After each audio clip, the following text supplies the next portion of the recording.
Fala pessoal, muito bom dia, boa tarde, boa noite, né? Dependendo do horário que você está assistindo. Seja muito bem-vindo ao nosso SaraCast, nosso podcast semanal aqui da BMC News, sempre trazendo grandes nomes do mercado, sobretudo focado em investimentos em ações. Hoje com ele, Gabriel Boente, nossa referência máxima aqui em análise, sobretudo focado em commodities, né? Vamos dizer assim como um todo, né? Sim. Então vamos, Boente.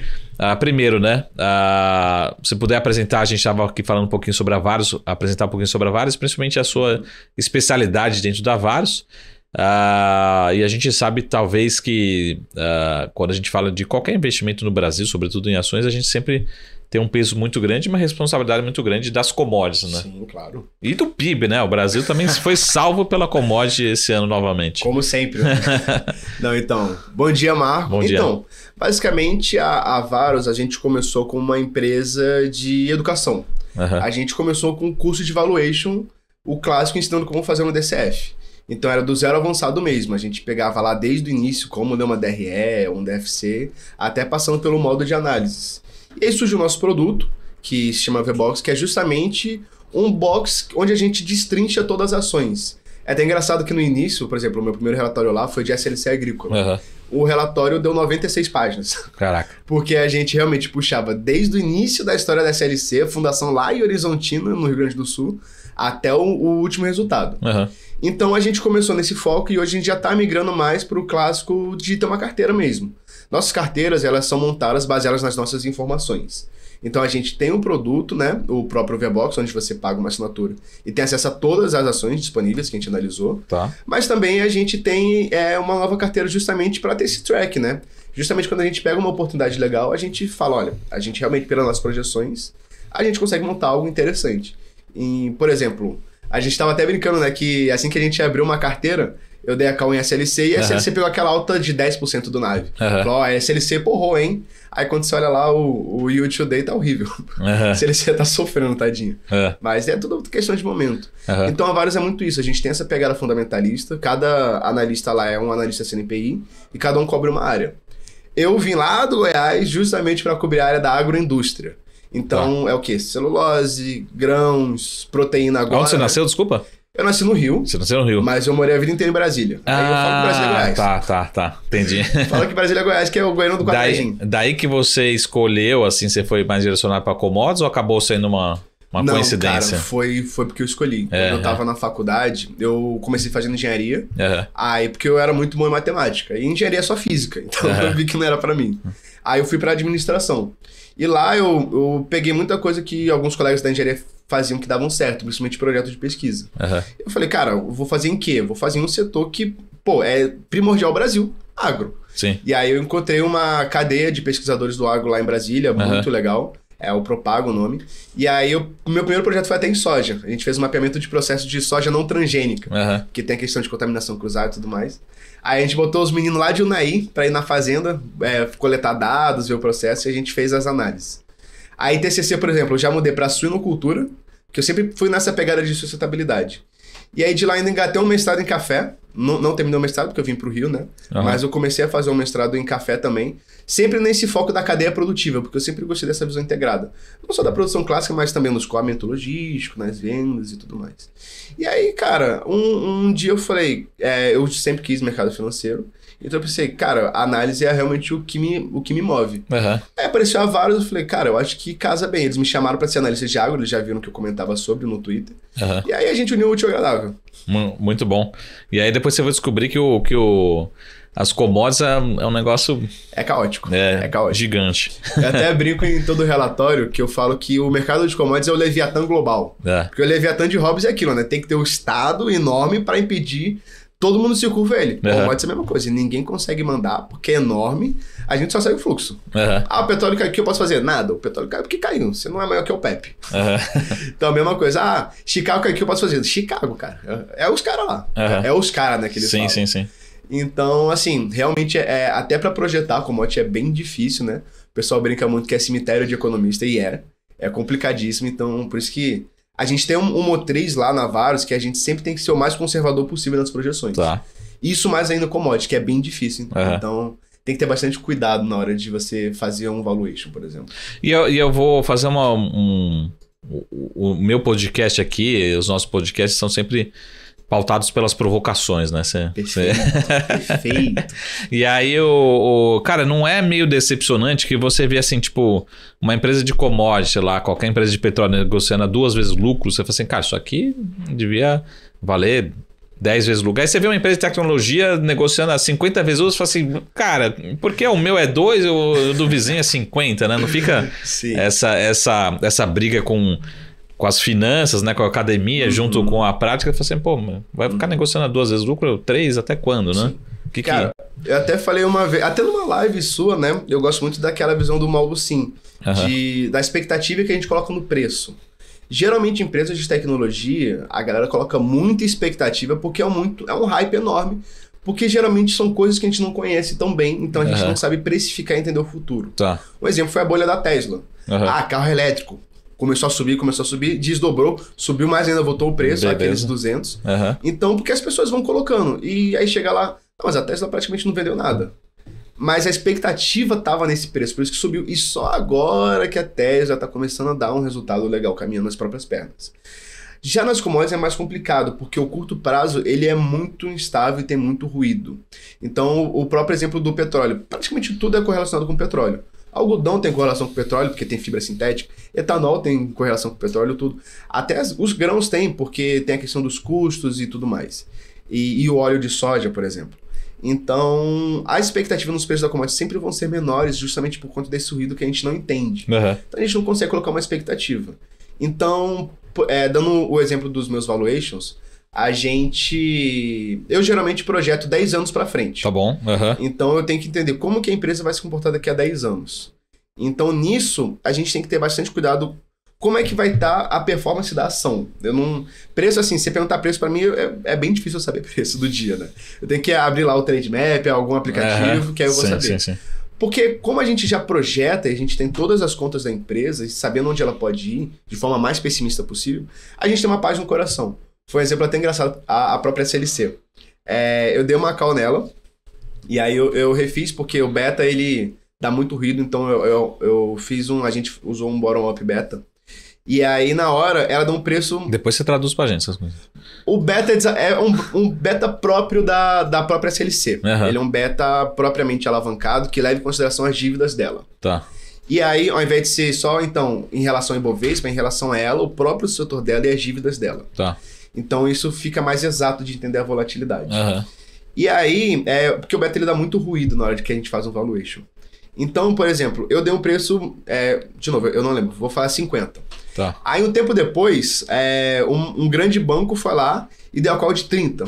Ah, por que a call de 30? Não, porque vai vir um El Niño e vai morrer tudo. Tá. Aí ontem saiu a notícia do outro. Não, agora é o upside 50. Aí, o cliente, pessoa física ali, fala, mas quem que tá certo? O fim do mundo ou o melhor? Pra gente não, a gente é tranquilo, porque eu projetei daqui a 10 anos, o El Niño dura só 2 anos. Então são ciclos. Então isso dá uma paz no coração pra gente. Muito bom. Aí é bem legal isso, cara. O valuation, ele te dá essa paz, tranquilidade, de saber o valor mesmo da própria empresa. Então é bem bacana, eu gosto bastante. Então vamos já começar pelos calls, assim. Basicamente, assim, o que tá acontecendo com a SLC, né, particularmente? É essa ansiedade em relação à safra, em relação ao El Niño? Sim. Porque, como você olha para uns ciclos passados, assim, o papel, que é interessante, daí você me corrige se eu estiver errado, e aqui é a provocação justamente para isso, corrigir ao vivo, né? Mas eu vejo muito mais, até aquela briga, né? O McDonald's não é uma empresa de hambúrguer, é uma empresa de imobiliária. E aí eu falo que a SLC também não é uma empresa agrícola, é uma empresa de terras, né? Então já começa a minha primeira provocação aqui. Legal. Né? Não, eles até soltaram, né? Antigamente eles soltavam a cada 2, 3 anos o NAV, né? Que é o valor líquido. Uma atualização. O valor líquido das terras, do portfólio. E agora estão soltando ano a ano. Tá. Na metade do ano, mais ou menos, de junho a agosto. Tá bom. Eu acho que é a Price que faz a auditoria das terras. Eu não tenho certeza, mas eu acho que é a Price. Tá. E aí, soltou que do ano passado foi 9,3 bilhões o portfólio. Tá. E esse ano já tá em 10,5. Tá bom. 10,6. Então, assim, a terra dela valorizou em 1,6 bilhões de reais. Isso é legal, assim, para valuation não diz muita coisa pra gente, porque a gente pensa na questão do caixa, o que gera caixa. Tá. Como a SLC não foca em vender terra, o valor dela é mais uma mera curiosidade pra você ver, ó, ela realmente tem um bom ativo, então você valoriza o ativo dela. Mas para a caixa não é interessante. Então o que é bom pra gente ver de SLC? Até aquilo que eu tinha falado na live. São 3 forças motrizes. Mix de produtos, as receitas, eficiência operacional e investimentos. De receitas, a SLC tem um pequeno problema, porque as 3 principais commodities delas são soja, milho e algodão. Principalmente soja, que ocupa mais da metade da área dela, mas mais da metade da receita vem do algodão. Então ela está muito suscetível ao preço do algodão no mundo. E o algodão, ele realmente... Algodão é Bahia, é Mapitoba. Sim, também. É porque o algodão eles também fazem segunda safra no Mato Grosso. E aí, eles têm algodão primeira, mas segunda safra é melhor, que é aproveita a primeira da soja. Porque a segunda safra vai mais pro inverno, então é mais fresquinho pro algodão. Tô pensando no gringo, né? Que não sabe o que é segunda safra, né? Que pena. E terceira também agora. E tem terceira na SLC agora. Então, assim, cara, o Brasil é maravilhoso. Cara. Como é que a gente consegue fazer isso? Fantástico, né? Inclusive, eles até chamam a SLC de Milagre do Cerrado, porque eles compraram a fazenda de... fica em Goiânia. Não fica em Goiânia, não. Fica no Goiás. Fica ali perto de Lusiânia. Eles compraram nos anos 70, em 1970. E ninguém plantava nada lá na época. Sim. Então eles chamam de Milagre do Cerrado essa época.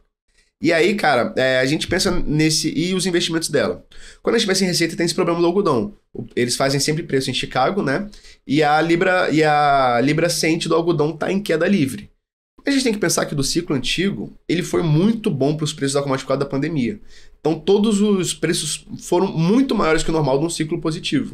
E agora a gente está migrando para um ciclo de baixa, que é normal, a commodity ela é cíclica. É oferta e demanda global.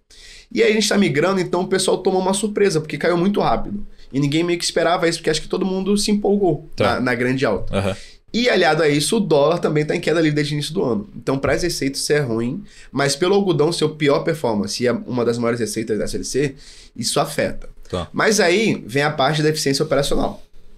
Por que eu estou falando isso? Porque tem uma relação líquida entre receita e custo.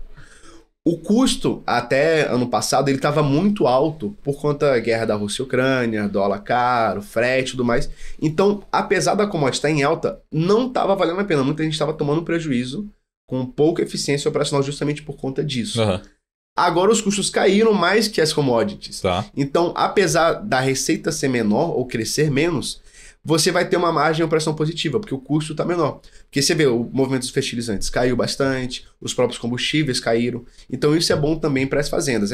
É um equilíbrio muito complicado. E no final tem a questão dos investimentos, né? A SLC, ela não costuma sair investindo muito. Sair comprando fazenda, sair fazendo coisas mirabolantes. Eles fazem muito devagar. É bem engraçado, porque é muito devagar mesmo. Eles são uma empresa tecnológica, até eles começaram como tecnologia. Eles fizeram o primeiro trator, a primeira máquina colheitadeira do Brasil nacional foi a SLC que fez. Lá nos anos 30, 40. Antes de ser a SLC agrícola, né? Hoje eles têm uma joint venture com a John Deere, mas é fora da SLC da Bolsa. Então, assim, eles são uma empresa de tecnologia. Então, eles estão muito atentos no que acontece no campo. Mas eles vão migrando devagar, então por isso o investimento ele é mais diluído. Então, por isso que eu gosto muito da SLC, ela dá muita segurança para um longo prazo. Então isso é bem legal, cara. E você tem de cabeça, só para encerrar a SLC, você tem de cabeça hoje quanto que foi esse último NAV, assim, quanto que está distante do valor de mercado, enfim, qual que é o tamanho do desconto? Porque o mercado não costuma deixar muito longe, mas também não muito perto, né? Costuma estar sempre olhando. Eu sei que o portfólio dela tá acima de 10 bi, mas acho que o valor de mercado é um pouco maior. Até porque ela é Ibovespa e tudo mais. E ela teve uma queda recente, né? Então, cara, não vou saber de cabeça. Essa aí realmente... Vamos deixar, né? Me quebrou. mas é muito bom. Mas voltando pro Ibovespa aqui, a gente tem um peso muito grande de principalmente Petro e Vale, né? Uma consideração grande do Ibovespa, né? E aí, até de novo, a gente tá gravando esse podcast aqui antes da temporada de balanço, mas como é que você vê esses cases? Até eu vou pegar vamos pegar o caso de Vale particularmente, né? Como é que você está vendo a dinâmica de minério e particularmente Vale? Porque se eu olhar para Vale em termos de múltiplos, mesmo com esse minério já mais baixo, fica aquela dúvida, né? Que o pessoal dá tipo perguntar, fala, bom, gente, mas será que já não está no preço? Pô, o mercado não está perpetuando um minério já de 75, 80, né? Pô, mas quanto? Teria que cair mais 20, 25% para... Então fica aquela dúvida do que está no preço, né? Então, como você é analista, a gente consegue estressar bem aqui os modelos. Claro, né? Claro. Cara, assim, eu não cubro o Vale, mas lá... Como é que funciona lá na Varus? O analista do setor, quando a gente faz uma revisão de case, ele tem que apresentar para todo o time de analistas e a gente faz uma sabatina. Então a gente fez uma revisão de Vale lá, foi o Thiago que fez, Thiago Duarte. Ele é até o cara de logística e ele pega também algumas commodities, as hard commodities. E aí ele fez o de Vale e a gente estressou bem o valor porque é um case bem complicado, porque ela é muito sensível à variação da commodity mesmo. Então qualquer variaçãozinha pequena, tanto para mais quanto para menos, a ação ela é muito estressada. Então isso fica bem complicado porque depende muito de dinâmica China. E aí a gente realmente não sabe como que é a China, porque eles são muito instáveis, né? Uma hora eles abrem, uma hora eles fazem que vão, uma outra fazem que não vão. Então é bem complicado. E uma ação, querendo ou não, você não consegue ter essa segurança, essa paz, mesmo que ela seja muito enorme. Então a dinâmica de Vale é bem engraçada, porque a gente fala, não, agora tá 70, vale a pena. Realmente pode valer a pena, mas se pular para 90 já não vale mais. E pode pular para 90 em uma semana. Então é uma empresa assim que, obviamente, quem tem o costume de investir em campeãs da bolsa, que eu acho que é uma das melhores formas de se investir, a Vale é campeã. Apesar, pode falar o que for, Vale é campeã, Petrobras é campeã, mesmo que tenha toda a intervenção estatal, campeão que vale. Então, para o longo prazo, é muito difícil de projetar, por conta dessa grande volatilidade do minério. Então, às vezes a gente pode falar, a gente pode estar gravando hoje e falar, não, mas hoje ela tá no preço. Aí quando vai ao ar, não, já não tá mais. Porque o minério já voltou, já foi doideira. E a gente tá num momento do mundo também, que a economia global ela tá um pouco complicada, porque o mundo ele tá experimentando um suco de Brasil. Que é uma instabilidade política enorme, e um câmbio horrível, e uma inflação, uma taxa de juros incontrolável. Então, assim, pô, é com todo respeito, mas é até engraçado ver o americano ver o que é inflação e eles não saberem o que fazer. Assim, o Powell fica, não, porque agora é o soft landing, que não sei o quê. A gente fica, pô, filho, a gente subiu de 2 para 13 em um mês. A Selic, pô, fé em Deus. Não, vamos subir devagar, que não sei o quê. Não, aqui a gente come inflação no café da manhã. Então, essa dinâmica global, ela fica bem complicada. Então, precificar uma empresa como a Vale, ainda que negocia muito spot, fica mais difícil ainda. Spot é quando você negocia o preço à vista, você não faz contratos futuros. Então, quando você negocia mais o preço à vista de tanta volatilidade, é um pouco difícil saber onde ela está.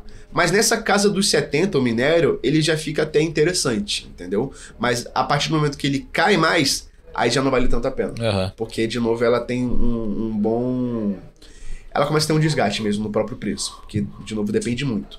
É aquilo que eu falei dos 3 pontos. O mix de produtos, eficiência operacional e investimentos. A Vale independe, é produto. Se o produto dela, o dólar tá em baixa, a minério tá em baixa, ela realmente vai sofrer bastante. Sim, até essa provocação que em relação a essa temporada, né, de balanço. De novo, a gente tá gravando aqui na primeira quinzena de julho. A gente não viu ainda os resultados do segundo trimestre. Mas o que a gente sabe é que o dólar, né, o real se valorizou. E aí são 2 perguntas em uma, assim. Primeiro, será que a hora que chegar o resultado em reais dessas empresas, o mercado vai bater? Ou segundo, tem algumas empresas que já adotaram o dólar aí como moeda funcional. Então, assim, tem muita empresa que o mercado fala, pô, mas esquece o real, né? Você tem que olhar o EBITDA em dólar, enfim. Como é que...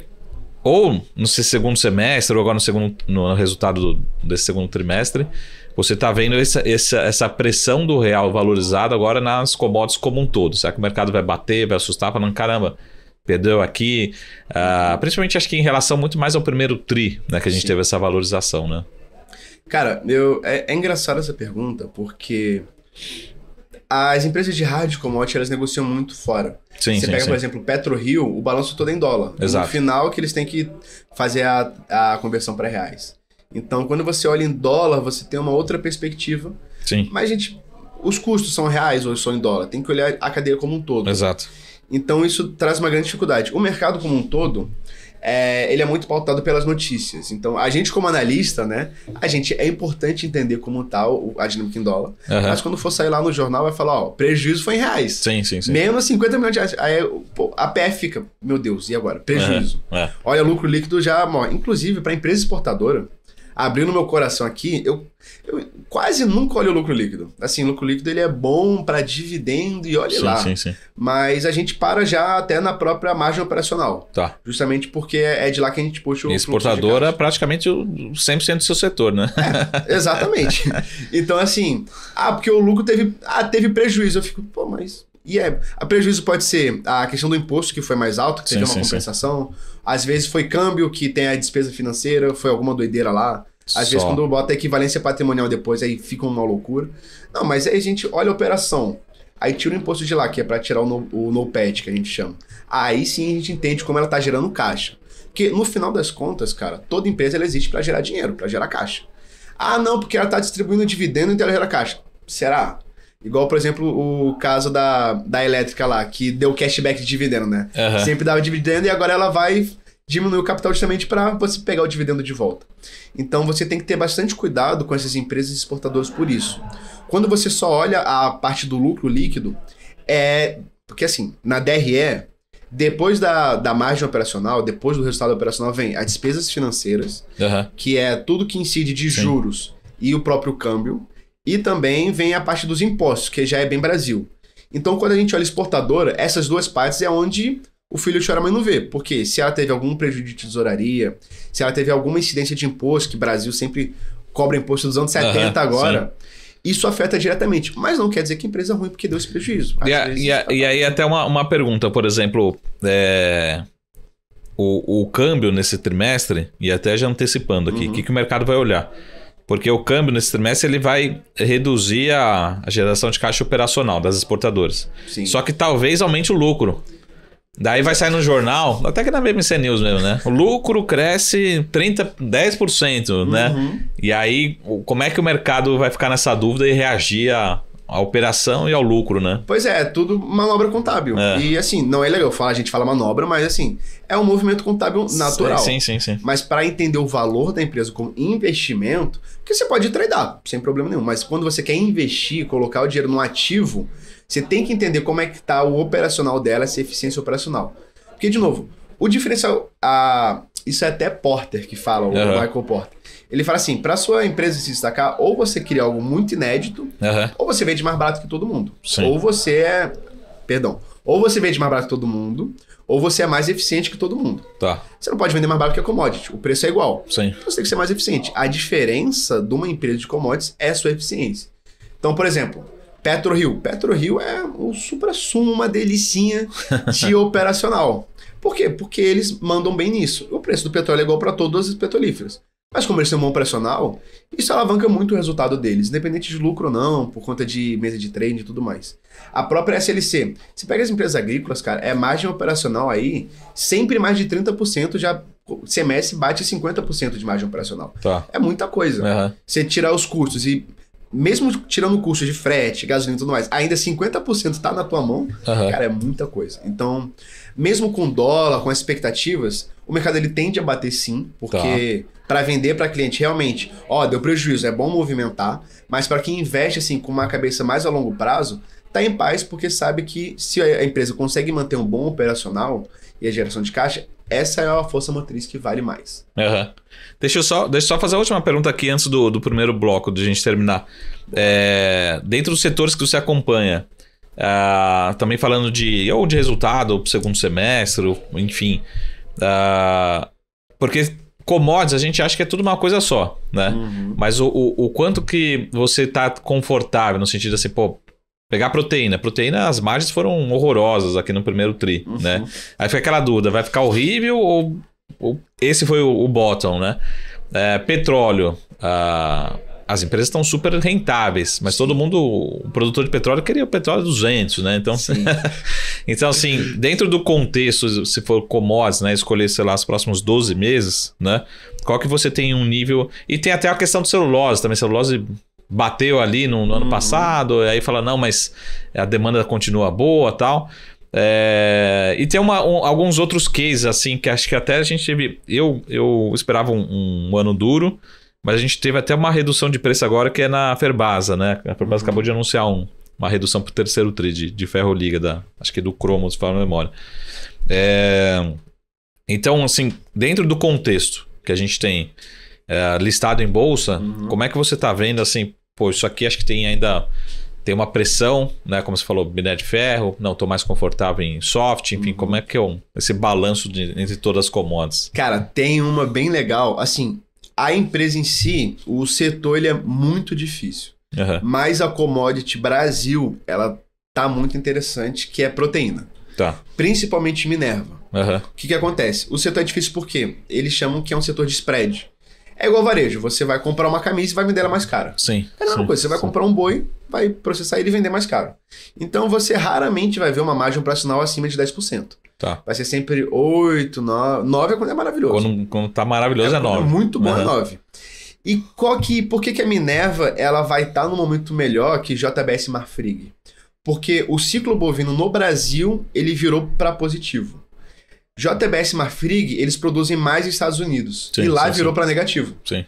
Então, nos últimos 2, 3 anos, JBS e Marfrig estavam explodindo, estavam muito bem. Porque o ciclo do boi nos Estados Unidos estava muito bom. E no Brasil estava horrível. É só ver o preço da carne como estava. Tá. E agora não. Inverteu para o Brasil, porque, novamente, boi é cíclico. É biológico. Funciona assim. Você tem um rebanho e aí é metade fêmeas e metade machos. Quando começa a faltar bezerro, ele fica mais caro. Então o produtor, ao invés de abater todos, ele segura as fêmeas, ele retém as fêmeas para ir procriando. Que é o jeito mais fácil de você ter um bezerro. E aí, quando você retém as fêmeas, começa também a faltar macho, começa a faltar carne no mercado, porque é menos carne sendo abatida. Então a carne fica cara. Isso é um ciclo de alta. E ciclo de alta é ruim para frigorífico, porque ele vai pagar mais caro na arroba. Mas aí, quando começa a nascer mais bezerro, começa a desenvolver mais bezerro, aí oferta e demanda, né? Vai voltar uma oferta grande de bezerro, vai voltar uma oferta grande de boi, e aí, cara, eu tô perdendo dinheiro aqui, porque não vale mais a pena reter bezerro, bora bater todo mundo. Começa a bater também as vacas que eles tiveram a retenção e também os bois. E aí o preço cai. A gente tá nesse momento de que estão começando a bater as fêmeas. A gente tira isso pelo IBGE, que ele traz esses dados. E o próprio CPE USP também, ele traz essa base de dados. E Minerva, eles negociam o boi B3, né, o BGI. Então, se a gente vê, você pode pegar o gráfico no CPE, tá lá embaixo, tá numa mínima de 2 anos assim. Justamente por quê? Porque é cíclico, é o ciclo do boi. Assim como daqui a 1 ano e meio, 2 anos, o ciclo ele sempre vai se encurtando por conta da tecnologia. Vai subir de novo. Isso é interessante porque com a arroba mais barata, o frigorífico ele aumenta a margem, porque ele compra mais barato e vende mais caro. E o mercado também. Inclusive, até o glorioso Giroto no Twitter, ele fala, o mercado é sempre atrasado. Se tua carne não tá barata, é porque o mercado que tá te enrolando. E é verdade. A tendência é que, sim, o homem é sortudo, então vai ter picanha. Mais barata. Mais barata, justo.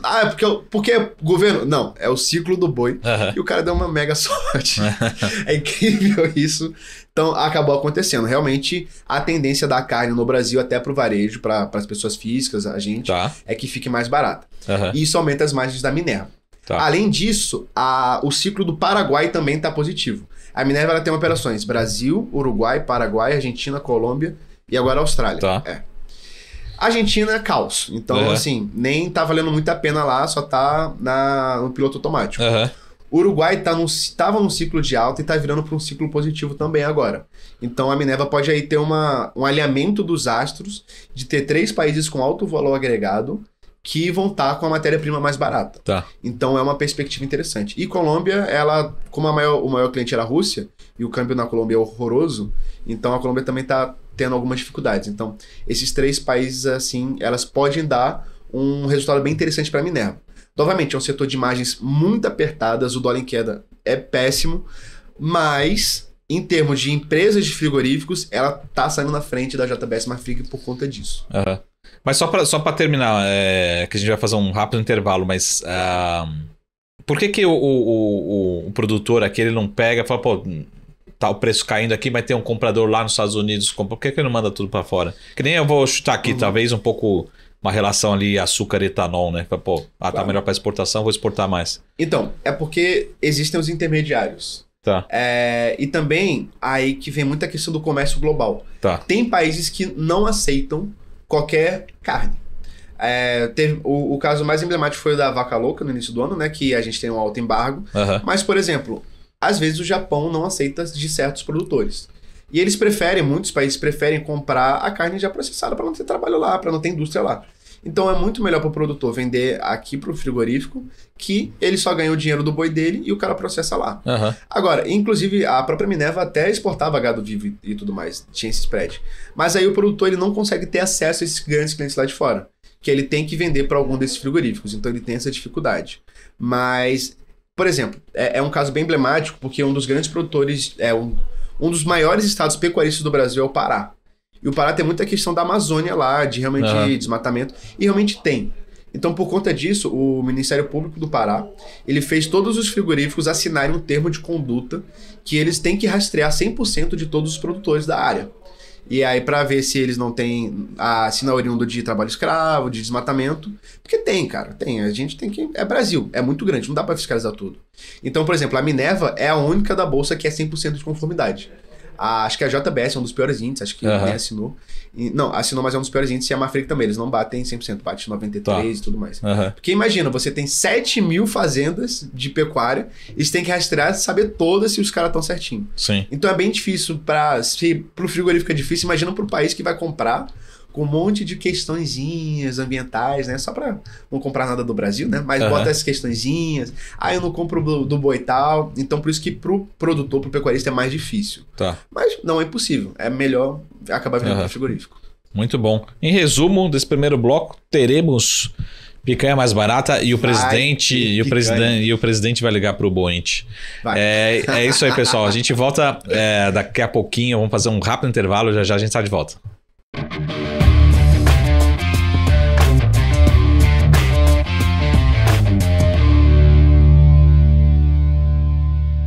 Fala pessoal, estamos de volta ao nosso SaraCast especial aqui, Commodities, e também sigam lá o Boente, né, a nossa referência mora aqui da Varus em relação inclusive tem uns artigos legais.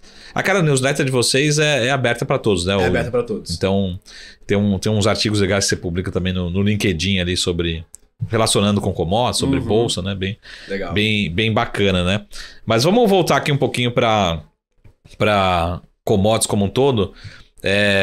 Você acompanha também petróleo? Não, ou tem cobertura? Que petróleo lá a gente não acompanha, porque é caótico. Eu vou ficar te devendo. Porque a gente tem uma demanda muito grande, mas até falando de bolsa, assim, mas parece que o mercado meio que... Não só petróleo, mas Vale, olhando não só... Excluindo um pouco Petrobras, mas acho que a Vale meio que parou. O papel parou no tempo. As outras Junior Oil pararam no tempo. E aí a gente... olhando para commodities como um todo, né?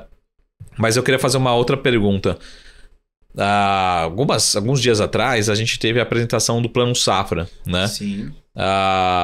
Foi muito bom, foi recorde, foi bem recebido pelos produtores, mas parece que as ações ainda não perceberam ainda, assim, por que o mercado ainda não acordou de uma forma geral, assim, pelo menos eu acompanhei alguns papéis, não todos, de commodities listados em bolsa, mas todo mundo comentou, essa empresa vai ser beneficiada, essa aqui, mas a ação em bolsa ainda acho que não percebeu isso ainda, né? É aquilo que eu te falei, tem muita questão da expectativa, de aonde a gente vai conseguir caminhar nisso. A primeira, a mais óbvia vencedora seria a Kepler, porque tem uma linha do Plano Safra justamente para armazéns. Legal. E a Kepler, qual que é o problema da Kepler? Ela tem um bom produto, um produto que a gente tem demanda, que não tem no Brasil, a gente tem um déficit de armazenagem enorme. Sim. Direto a gente vê no Twitter vários vídeos de gente colocando o grão no ar livre mesmo, porque não tem onde estocar. E a Kepler, ela tem esse produto, que é o armazém. O problema é que é um produto muito caro. E aí ninguém consegue comprar. E com taxa de juros altas, fica pior ainda de comprar, então ela fica mais complicada de vender.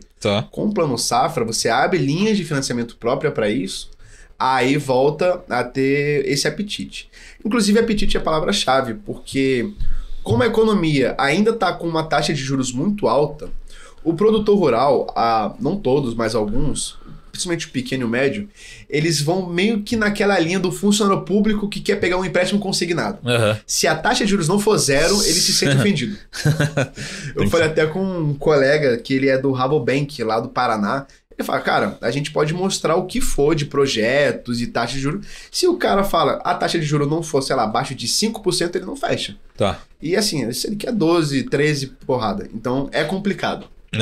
Então, por isso que o produtor, ele ainda não... Ele não tava antes muito na vibe de querer investir, de querer gastar dinheiro.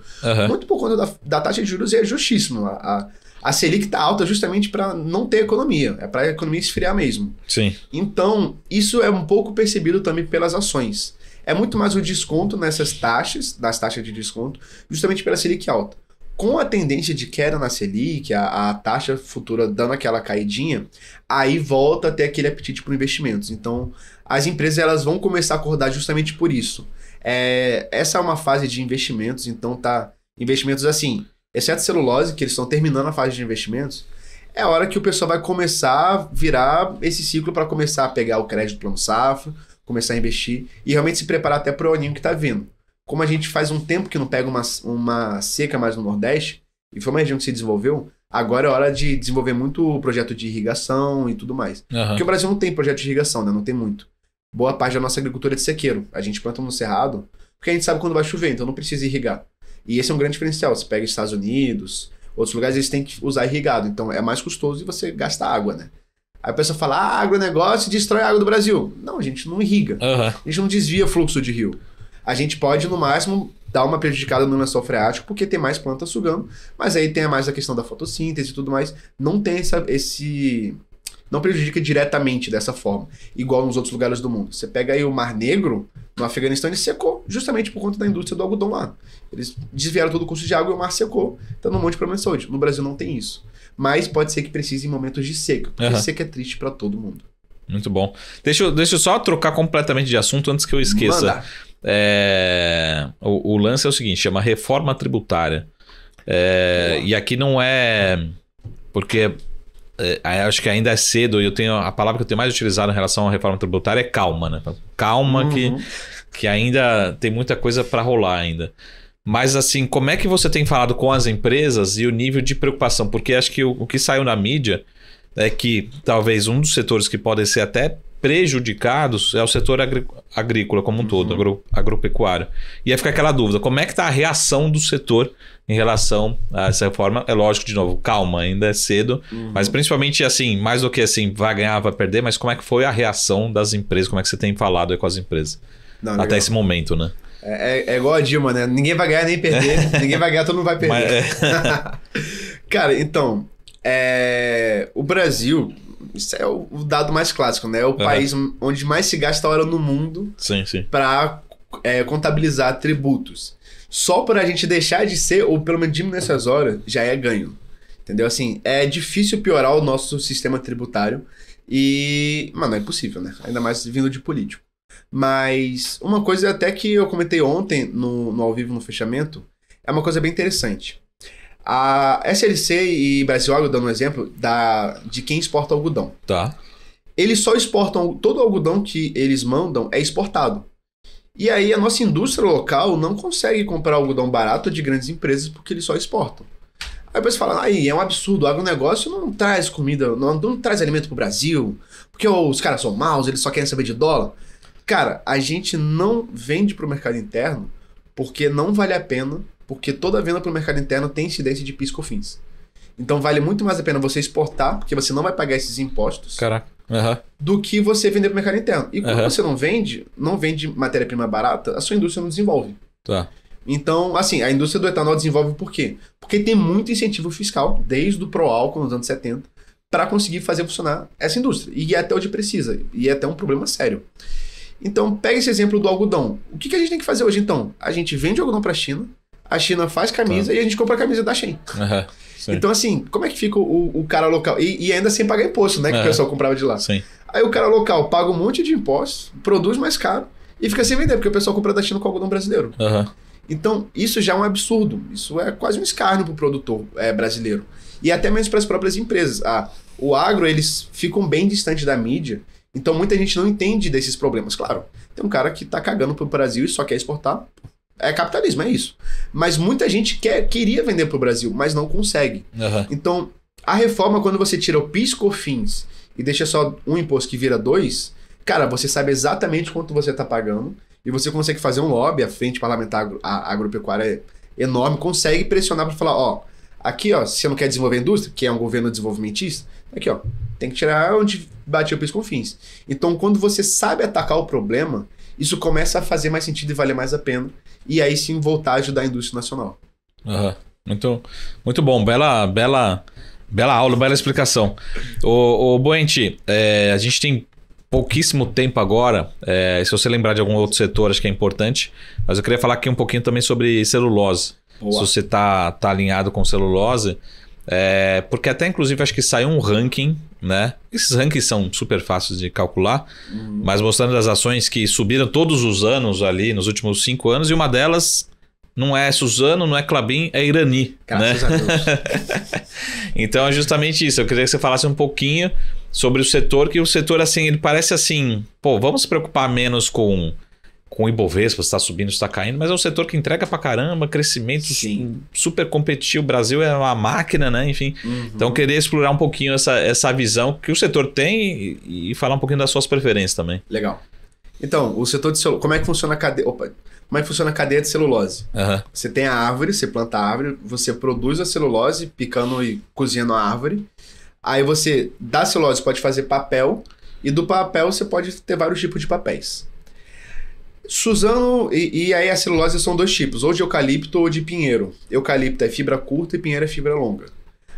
Suzano só faz de eucalipto, então só faz fibra curta. Ela vende madeira, ela vende celulose e vende papel. Klabin, ela faz tanto eucalipto quanto pinheiro. Então ela tem a floresta dos dois, vende os dois, vende a celulose dos dois, mas papel é só de fibra longa. Irani, ela não faz nada, ela só vende papel. Ela produz, ela tem a floresta, ela produz a celulose, mas ela não vende. Ela só vende o papel dela, que é o papelão ondulado. O foco da Irani, cara, é justamente a indústria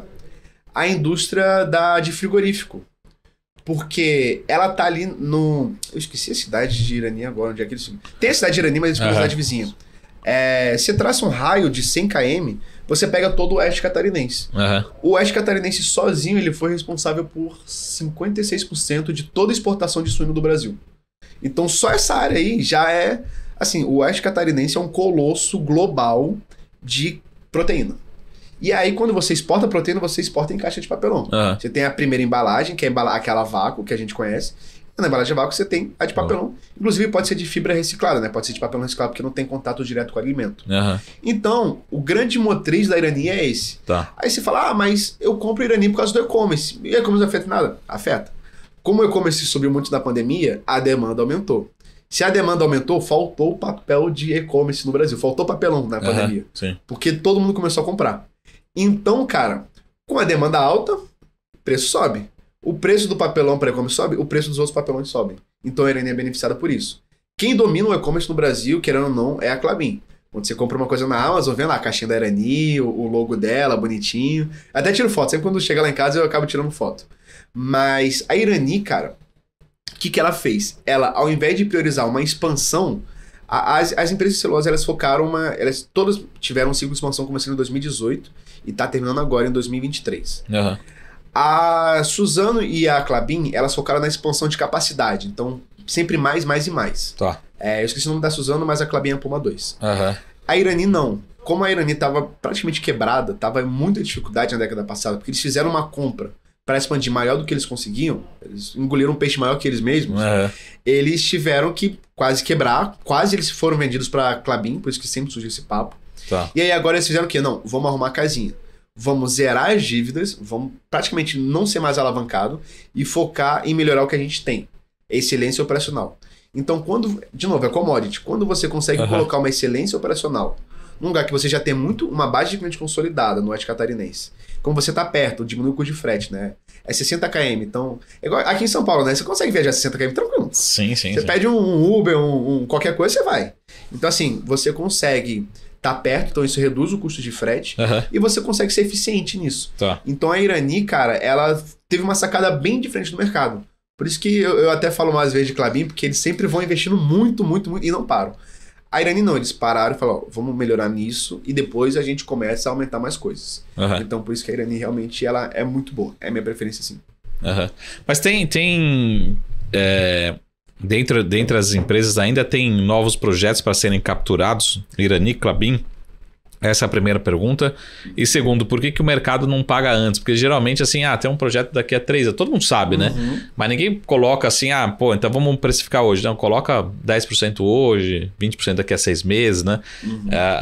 Pelo menos essa é a percepção que eu tenho, né, em relação à celulose, né, como um todo. A gente meio que paga e não paga. A gente só mexe muito no preço quando é muito discrepante. Um exemplo forte aí de Klabin é o projeto Figueira. Que eles anunciaram um projeto de mais de um... Não, agora não falou, acho que era na casa do bilhão, em Piracicaba. E basicamente a TIR do projeto era negativa. Não valia a pena o projeto. Cara, eles apresentaram isso? Falaram, vamos fazer um negócio que... Estamos em dúvida se... Não, eles falaram, a gente vai fazer porque o foco é longo prazo. Os 3 conselheiros independentes, inclusive um é o Camilo Marcantônio, não teve... do fundo, da Charles River. Não teve consenso. Não teve. Ele falou, cara, a TIR é negativa. Eu não colocaria o dinheiro. E aí os outros independentes já ficaram, veja bem, é melhor discutir mais. E aí o resto é o quê? O resto são só membros da família Klabin. Aí eles falaram, cara, não, investe aí, pode botar. Então assim, eles investiram num projeto que a TIR era negativa na época do projeto que foi aprovado e ele está sendo construído. Então, isso é um pouco problemático, quando você começa a expandir só por expandir, só por crescer. E é por isso que eu fiquei com um pouquinho de pé atrás na Klabin. Até fizeram uma thread no Twitter, falando que, veja bem, a TIR não é bem assim, tem que levar em consideração. Mas é meio perigoso você não ter algo que vale tanto a pena, assim, pra melhorias, né? Só pra expandir por expandir. Por outro lado, a Irani, ela tem o que ela chama de Projeto Gaia, que é uma plataforma com 10 projetos de investimento. Ela entregou o primeiro agora. O primeiro era o maior e que ia dar mais efeito, que é uma caldeira de recuperação de celulose. É basicamente para reciclar celulose e você produzir energia. E aí aumenta muito a eficiência operacional dela. Ela entregou agora, nesse mês, início do mês passado, na verdade, e agora vai tocar os outros 9 projetos, que eles estão acontecendo. Até meio do ano que vem já deve estar tudo pronto. A Klabin é a mesma coisa, ela está na reta final do Puma 2 e ela já deu até uns startups nele para produzir uma nova máquina de papel. É papel cartão. Que o papel cartão é basicamente o papel da caixa de leite, o Tetra Pak. E a Suzano também está terminando, é a que ficou por último. É o mega, acho que vai ser a maior fábrica de celulose do mundo, lá em Mato Grosso do Sul. E essa aí, novamente, ela gosta de vender a commodity. Então por isso que ela está mais suscetível a essas oscilações, mesmo que commodity celulose é baixa volatilidade, né? Então elas estão nessa fase de terminar o projeto. E além de terminar, a gente tem que ver se vai dar certo o projeto, né? Se é tudo que eles prometeram. A gente coloca no preço o quanto que ela vai gastar de CAPEX, o quanto que a gente espera que melhore a eficiência operacional. De novo, eu sempre sou muito conservador. Então eu coloco como se quase nem tivesse melhoria e o CAPEX aumentando para ver se ela realmente tá boa. Porque se ela vai dar upside comigo sendo muito conservador, então, se ela entregar o que promete, ela vai subir muito mais. Então... Cara, eu tenho... A gente tem 2 minutinhos, beleza, né?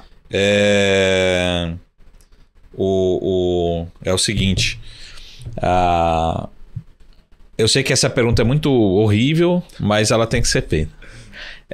Tem alguma commodity que você tem mais conforto olhando nos próximos 6, 12 meses, no sentido assim, a gente tem petróleo, que sempre foi aquela discussão assim, de demanda e oferta, a oferta é difícil de medir, mas minério parece que não vai nem vem, né? Celulose, parece que, minha opinião, talvez o pior passou, né? E software aqui, a gente falando de soja, enfim, de algodão.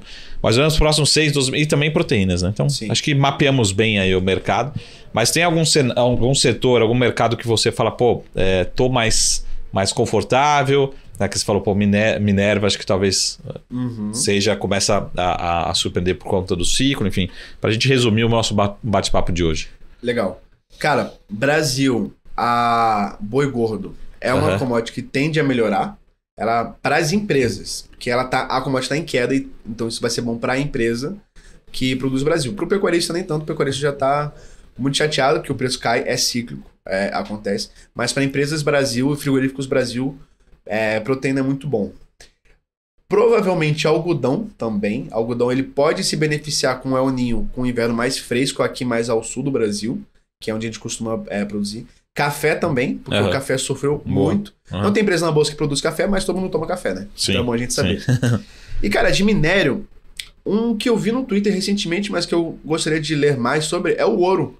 O ouro tá voltando a performar bem. Ele tá gerando muito valor agregado. E o pessoal sempre usava aquela, não, o ouro é reserva de valor quando tá tudo ruim. E o ouro, ele tá voltando a performar bem. Então é algo que a gente pode ficar de olho. Tem a Aura 33, né, a empresa. Interessante. Não acompanho muito a fundo o ouro, mas dando bons argumentos sobre o ouro, que pode surpreender a gente de novo. Sempre vez ou outra, quando tá tudo ruim, a gente lembra do ouro, né? Então acho que a gente lembrar antes de tudo estourar pros minérios pode ser uma boa. E, cara, petróleo, querendo ou não, ele ainda manda no mundo, né? A gente tem que acompanhar e se curvar a ele, as vontades do petróleo, mas é o que a gente tem que acompanhar com carinho, porque tudo é correlacionado com petróleo. Fibra sintética, óleo de soja, tudo. Então tudo que a OPEP lá vai dizer, a gente tem que ficar bem atento. Porque, querendo ou não, ele que manda... A gente fala, os grãos estão em baixa. Cara, se subir o petróleo, sobe todos os grãos também juntos, por correlação. Sobe etanol por causa da gasolina, óleo de soja, fibra sintética, sobe tudo. Então é algo que a gente tem que ficar bastante de olho, sim. Que é o que é o nosso principal norte. Muito bom. Pô, Boente, muito, muito gentil. Se quiser deixar suas redes sociais aí, principalmente acho que Twitter, Instagram, né? São os mais ativos. LinkedIn, enfim. Endereço no Niterói, né? manda pra geral aí. Olha, então, eu lá no Instagram e Twitter é Gabi Boente, né? Tudo junto. Tudo junto. LinkedIn, acho que também acaba sendo Gabriel Boente. É um nome fácil, né? Boente, né? B, Boente. Então, é bem tranquilo de achar. Endereço Niterói, Não, mentira. Não, mas ó, quem for lá em Caraí pode visitar. É mais fácil você achar você no aeroporto do que em Niterói, né? Achar no aeroporto. Tá ou sempre... uma vez ou outra no Leblon, na praia. Tá sempre. Não, mas, cara, sempre tô aberto. Eu gosto muito de conversar, eu gosto muito de debater com a galera. Então, quem precisar, né? Quem quiser vir trocar ideia, é sempre muito bom aprender, né? Falar também, mas é muito bom aprender com vocês, que vocês são mestres dos mercados, então... Não, aqui a gente só faz a intermediação aqui, e as provocações. Legal. Mas muito bom, parabéns pelo trabalho, manda um abraço para todo mundo lá da Varus e volte aí mais vezes. Beleza, tamo junto. Valeu, Boente, esse foi o nosso bate-papo aqui com a podcast especial que falam sobre Comos, Gabriel Boente lá da Varus, e a gente se vê aqui na semana que vem. Até mais, tchau!